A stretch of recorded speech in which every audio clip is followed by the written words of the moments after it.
So 2022 just officially came out. So let's go ahead and talk about some of my favorite iPhone apps of probably to this whole entire year, to be honest. I feel like I'm going to talk a lot about these specific applications, so let's get into it. The very first app, you can't even get it on the App Store. It's actually the Eclipse emulator. And I probably should have saved and waited till the end of this video so this video doesn't get taken down. But this is by far one of my favorite apps of all time, and it's a Game Boy Advance emulator for your iPhone. It cannot get revoked because it is an App Store, way to actually install it. Now, I don't think I should go into the process of actually installing it. I'll leave a link in the description. Basically, you go to eclipseemu.me, that's the website, and you can install it that way. But essentially, with most other applications like this, they typically get revoked after a certain amount of time. With the iPhone 13, as you can see right here, you can't really jailbreak these iPhones or anything either, so you can't go that method. So the Eclipse emulator is a great way to actually play these games, and I've been talking about this app for a long time, for many years, and it's still my go-to application. So for the rest of 2022, this is an amazing app that I would highly recommend you guys to actually download. And like I said, link will be in the description for the most part.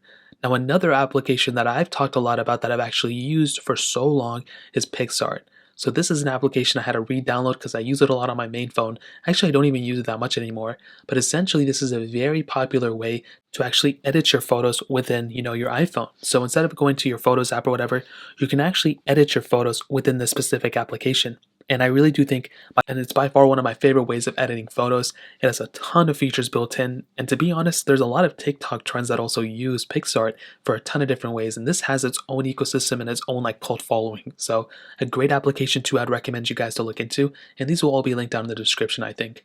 Now, the other set of applications that I want to hit on that are great for 2022 are the standard apps that most people already have installed, and these include Snapchat, TikTok, Instagram, and Twitter. So those are some of my most used applications pretty much on my phone. So Snapchat, as most of you know, it's just a photo, you can send photos and messages to people. Again, it has its own ecosystem, it has its own following. So this is an amazing application I use all the time. Instagram is more or less the same. You can still send photos and videos and all that stuff to people, but it really is its own, social media app. I mean, you can go and post and have people follow you and all this good stuff. And, if you want to follow me, go for it. I'd recommend it. But this is an amazing application too that I'm going to be using all through this year. And I'm kind of speeding through these because most people know. And TikTok is another massive application that I feel like a lot of people are going to be talking about this year, as they've done the year before and the year before that. It is one of my favorite applications. I've been posting a little bit more on there, a little bit more frequently, so I'd recommend following me on there if you want to. It's just clips of these videos. And this is an awesome application too that I would honestly recommend you guys to look at if you're already not on it. And finally, Twitter, another awesome application. I use Twitter all the time. It is a great way to keep in contact with people and, seeing what people, have to think. And it gets kind of weird sometimes, but I think it's a great app. And that's another application I'm going to be using a lot throughout 2022. Now, another amazing application that I use all the time on my personal device is Google Calendar. Now, this is an app that some of you may actually know, some of you may use, some of you may not, but essentially what it is, it's, the calendar app that, you can use within Google, and I use it all of the time. Now, the stock calendar app within iOS, I like it, it has some cool capability here and there, but the problem with this application is that I just don't like the one-day view. With Google Calendar, you actually have the ability of doing a 3-day view right here. So you can see all these videos that I've made already, by the time I'm posting this video. And you can see that, it gives me a 3-day view, which is really, really nice. So I can go and scroll through and see 3 days at a time. On my iPhone, on the standard, iPhone calendar, you can't do that. You can only see 1 day at a time unless you turn your phone this way, then you can get 7 days.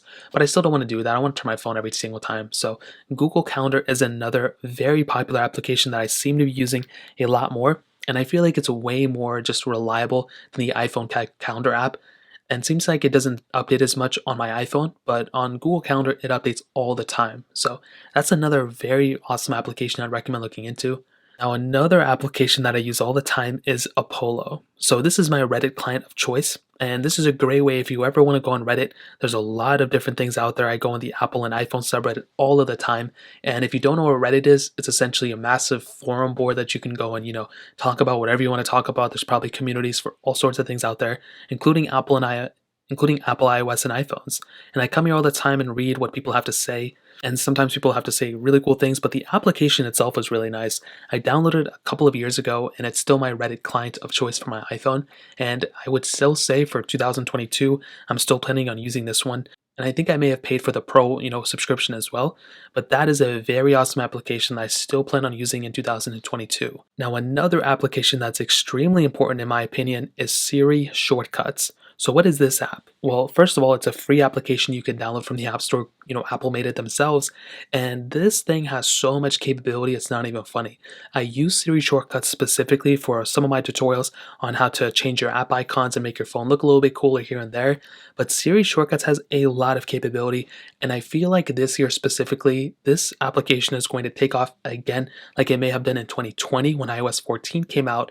I feel like iOS 16 is going to be bringing a lot more theming options, and people are going to look into Siri Shortcuts on their older iPhones to bring and modify their phones. So this thing has a lot of capability. You can automate a lot of stuff. You can change your charging sounds and all this crazy stuff. It's really cool. And if you want some more reasons of this, I mean, type in Siri Shortcuts tricks on YouTube and you'll find a bunch of different people talking about this stuff, which is really awesome. Now, the last two applications are apps that I'm probably going to be talking about a lot, and I still keep on my iPhones because they are some of my favorite applications of all time. And these two apps are iMovie and GarageBand. So, iMovie is pretty much another application where you can go and edit your videos. So, Pixar was basically made for, editing photos. This application is such a great free video editing app, and I use it all of the time. Typically if I'm editing a video on my iPhone, I will probably end up using iMovie instead of, LumaFusion that I own, just because it just exports so much easier for me and it's just so much easier to modify certain, applications and stuff. So this thing has a lot of capability. It's built by Apple as well, so you have a lot of different things you can go ahead and modify. And without a doubt, this is another one of my favorite apps. It's a pretty large application, so you have a small, storage device. You may want to save up some storage before you actually go and update, but this is another one of those applications that I seem like I'm going to be talking a lot about in 2022. And GarageBand kind of falls in the same suit. So if iMovie is for video, GarageBand is pretty much for music in a way. So if we type in GarageBand, it probably is already pre-installed on your phone too. It's pretty much pre-installed on a lot of iPhones. I never installed it on this. And this is basically a music editing application. I know a lot of people who've made a lot of sounds and songs from, GarageBand, and the GarageBand has a Mac counterpart as well. But this is an awesome application that I would highly recommend you guys to look into as well. I mean, this is, like I mentioned, it comes pre-installed with a bunch of different phones. And if you have an iOS device like an iPhone or an iPad, you can install this as well. And like I mentioned, I made a lot of songs on this thing too. They're great ways you can even record audio. You can, export your songs. And for the most part, if you ever want to change your ringtone to a custom ringtone on your iPhone, well, you're probably going to pretty much have to use GarageBand to do that. So GarageBand is another application I'd recommend looking into as well. And those are some of my main apps that I plan on using and some of the best apps that I think you should go and download in 2022. I'd love to hear your guys' opinion on this. If you have any other questions, concerns, or if you have any applications we should check out, let me know in the comment section as well, and I'll make sure to at least look at them in some form or fashion. If you guys have any other questions or anything, let me know in the comment section as well. Hit the like button, that helps me so much, but definitely hit that subscribe button. More importantly than everything else, I love every single one of you guys. Hopefully I'll catch you guys in the next video. Peace out till then.